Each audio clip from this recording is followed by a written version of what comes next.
and welcome to Trade Compass, the news program of the International Trade Center. In this episode, we venture into the virtual world to see how going online can give even the smallest businesses a big boost. I'm Susanna Pak.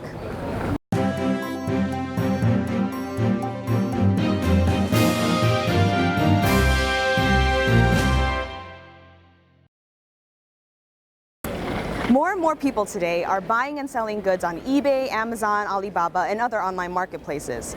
The global market for electronic commerce, or e-commerce, was worth more than $22 trillion last year. That's up nearly 40% from 2013, and that market is still growing. We have insights from up-and-coming entrepreneurs, as well as exclusive interviews with executives from eBay and DHL. Let's get started. To sell products around the world, gather in one place, Geneva. Entrepreneurs from Côte d'Ivoire, Ethiopia, Morocco, Rwanda, and Syria came together in summer 2016 to sell items at a joint pop-up store outside United Nations headquarters. The e-commerce caravan, or Ecom Caravan, then traveled throughout Switzerland to reach new customers.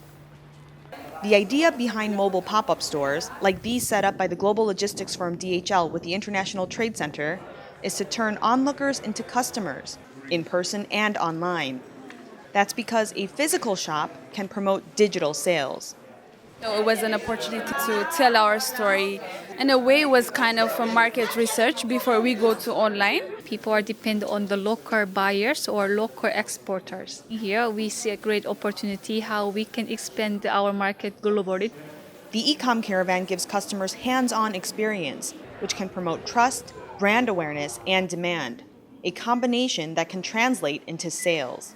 C'était bien sûr pour voir le produit de plus près et ensuite leur montrer aussi qu'il y a un site en ligne. Donc c'est-à-dire aujourd'hui, ils peuvent aussi payer en ligne. These small businesses learned export procedures and overcame logistical issues such as high shipping costs, lack of reliable e-payment options, and weak infrastructure to directly target customers and gain visibility in a crowded market. You don't have any intermediaries, like you don't need the wholesalers or the retailers, which means the price is direct. L'impact est immédiat. C'est-à-dire déjà sur notre site, on reçoit des commandes de l'Allemagne, de la France, qu'on peut vous utiliser, vous relancer par email, vous proposer de nouvelles promotions, etc. Mais c'est comme ça qu'on élargit la base de données de nos clients. Winning over customers requires unique, quality products backed by a strong marketing strategy. If you have an online shop, you need to really work hard on social media and to have like a rhythm to know when does your page has traffic and you post during these hours. You need to be there like almost 24 hours a day. During the week-long event, the entrepreneurs made nearly $60,000 in person through e-payments and cash and online, with over 1,000 orders fulfilled.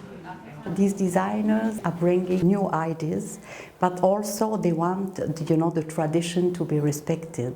It was very important, for us to meet this way because there is no other opportunity. Now I will be selling some of the items, manufactured in Damascus by displaced women. Online sales are expected to increase through collaboration with eBay, business connections made through the event, and a new Europe-based cooperative founded by ITC and led by the entrepreneurs to take care of the legal and financial aspects of business, opening wide the door to European markets. E-commerce marketplaces are growing fast. In just 2 decades, eBay has become a top online global platform with 25 million sellers and 162 million buyers each year. People can shop the world and buy items like this scarf from Ethiopia or this bracelet from Syria, featured in ITC's e-commerce caravan. In emerging markets, eBay users are growing by some 20% each year. So how can businesses stand out in such a crowded marketplace? For insights, we've turned to Eben Sermon, eBay's Vice President for Europe and Emerging Markets. There are 2 things that those buyers are looking for. One is unique global inventory. Those buyers want to be able to shop the world, but they also want increasingly to have an engaging experience. This does mean telling the story of the sellers, explaining the origin of the products in more interesting ways, and there are multiple technologies to allow you to do that. Number 1 for me would be think carefully about the goods you want to sell. and check there's demand first before placing any significant inventory order. The second one then, work with a marketplace. eBay is one, there are others, which are about low cost entry to market so that you get access to a very, very large number of buyers with minimal financial outlay up front. The third thing I'd say is there are some basics to do, and these are not to be, these shouldn't be underestimated. Listing quality is incredibly important. So when you're listing an item on a marketplace or any website, good photography, tell the story of the product, tell the story of yourself, of the entrepreneur. Clear shipping, clear returns, clear pricing, good language. You can use marketplaces to sell on your terms. You really have a lot of control to not only understand demand, but also to pick where you sell and at what price and with what terms. We talk about the age of everywhere.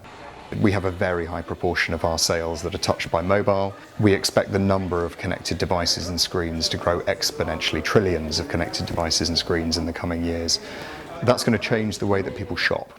Not only will physical products be able to tell a digital story, such as a bag of coffee will have a digital profile that can tell its own story, maybe if you scan over a QR code, but increasingly we talk about the internet coming to you rather than you going to the internet. We would love to see governments partnering more on things like alignment of duties and customs within Europe and outside of Europe. The VAT regulations we'd like to see simplified.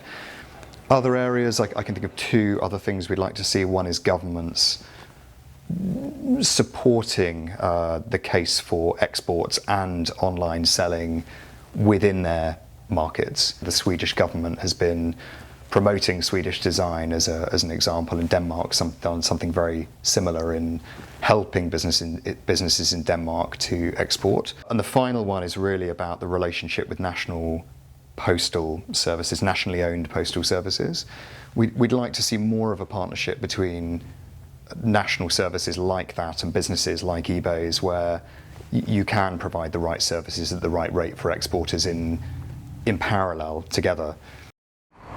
However much the world of e-commerce is virtual, much of it remains physical. Exporters looking to sell their goods online face challenges at every step of the way, before the border, at the border, and beyond the border. So global logistics firm DHL is looking to find solutions for small and medium-sized enterprises.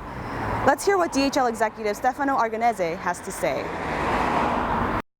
By definition, small and medium enterprises are handling small quantity of products on their own. The first challenge they face is how do we cooperate among SMEs in certain countries in order to bundle their volumes and their purchasing power, organize themselves in cooperatives where they could bundle their volumes in a way that they don't need to ship 2 kilos every time, but rather shipping a pallet or a container of goods so that they can share the logistic cost. And obviously also at destination, if we say, for example, a trade from Africa to Europe, having in Europe a sort of small warehouse or space where they can store that stuff so that when people order online their goods, it can be shipped within 24 hours. Of course, the biggest logistic challenge in these developing countries is the challenges they face at the border. That being complexity with customs, then being different offices that have to be dealt with in order to get all the documentation, all the stamps, and to get the goods exported. From a government perspective, I think the most important thing that one should really put effort in is making this trade facilitation agreement fact. That would facilitate everything which is related to border crossing activities, customs and the like. If we make that process smooth and quick enough, the effect of that is that we basically get more trade and hence more revenue for the governments as well. Another big challenge is the return of goods. So if a customer in Europe, for example, doesn't like certain things that they bought or it doesn't fit size-wise or whatever, they want to return it, which is a common feature that every e-commerce platform would offer in Europe. To handle that return back to the origin country is a very complicated challenge. So that's the way I would summarize. First of all is how to bundle purchasing power in order to have scale and deal with these challenges overall, and then the classical issues that we have at the borders in order how to overcome that in a proper, timely and cost-effective way. And then the third one is the return of potential goods that are not to be delivered to the final customer. To achieve lasting success online, consumer trust is key. Technology can only go so far. Businesses need to provide reliable service as well as quality goods on time, every time. That's all for now. Thank you for joining us on this edition of the International Trade Center's Trade Compass. I'm Susanna Pak. See you again soon.